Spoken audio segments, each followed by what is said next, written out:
mestres enganadores, amantes da mentira e o veneno das heresias.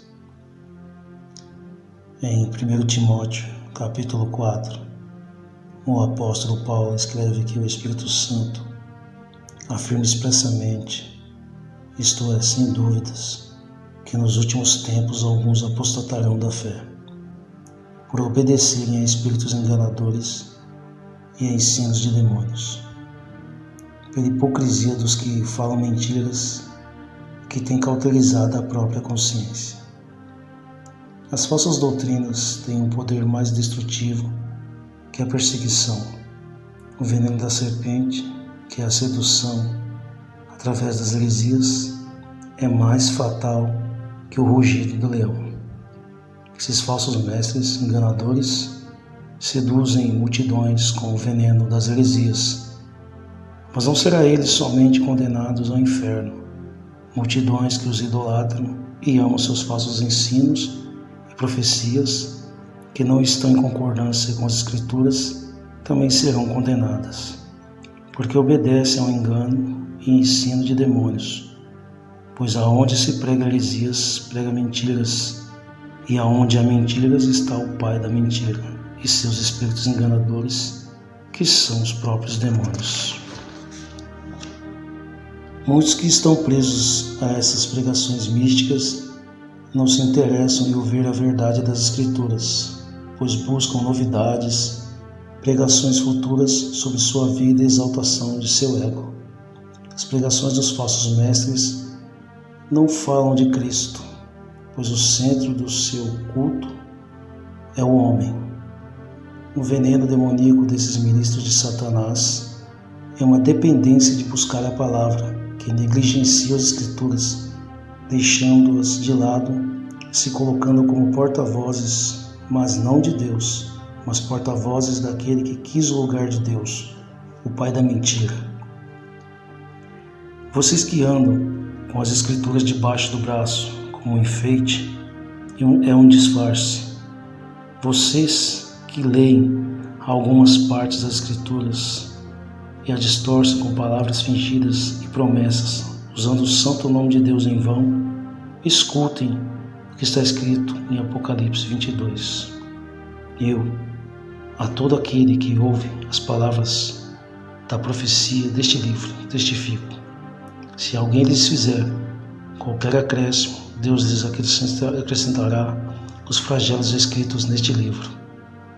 E se alguém tirar qualquer coisa das palavras do livro desta profecia, Deus tirará a sua parte da árvore da vida, da cidade santa e das coisas que se acham escritas neste livro. Se você ama e busca a verdade, fuja desses falsos mestres, essas falsas doutrinas, e busque o Cristo das Escrituras. Assim como na época de Moisés, o povo era impaciente e murmurava contra Deus e Moisés. Deus mandou entre o povo serpentes do deserto, que mordiam o povo, morrendo assim muitos do povo de Israel. E o povo veio a Moisés reconhecendo seus pecados por ter falado contra Deus, e Moisés orou pelo povo. E Deus falou a Moisés que fizesse uma serpente de bronze, e levantou ela em uma haste, e os que eram mordidos olhavam para a serpente de bronze e eram sarados.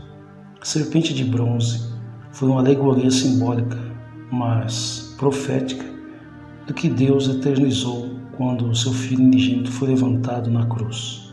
Está escrito em João 3, 14 ao 21. E do modo porque Moisés levantou a serpente no deserto, assim importa que o Filho do Homem seja levantado, para que todo o que nele crê tenha a vida eterna. Porque Deus amou ao mundo de tal maneira que o deu o seu Filho unigênito, para que todo o que nele crê não pereça, mas tenha a vida eterna. Porquanto Deus enviou o seu Filho ao mundo, não para que julgasse o mundo, mas para que o mundo fosse salvo por ele. Quem nele crê não é julgado. O que não crê já está julgado, porquanto não crê no nome do unigênito Filho de Deus.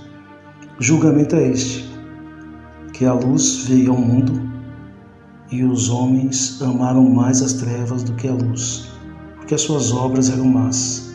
pois todo aquele que pratica o mal aborrece a luz, e não se chega para a luz, a fim de não serem reprovadas as suas obras. Quem pratica a verdade aproxima-se da luz, a fim de que as suas obras sejam manifestas, porque são feitas em Deus. No tempo de Moisés, Deus não era suficiente. O povo queria um Deus que satisfazesse seus desejos carnais. E assim como no tempo de Jesus e nos dias de hoje, Cristo não é suficiente. Eles precisam criar falsos mestres, falsos profetas e falsos cristos que os alimentam da mentira. O julgamento desses é esse. A luz, que é Cristo, veio ao mundo e os homens a rejeitaram, amando mais as trevas. Quem pratica e ama a mentira aproxima-se das trevas, e não querem ouvir a verdade e não se aproximam da luz, para suas obras más não serem reprovadas. Mas quem pratica e ama a verdade aproxima-se da luz, que é Cristo, e suas obras são manifestas porque são feitas em Deus. Jesus não nos prometeu coisas terrenas, mas eternas. A escolha é sua, viver o conforto da mentira e ir para o inferno, ou viver o desconforto da verdade e ir para o céu. Amém.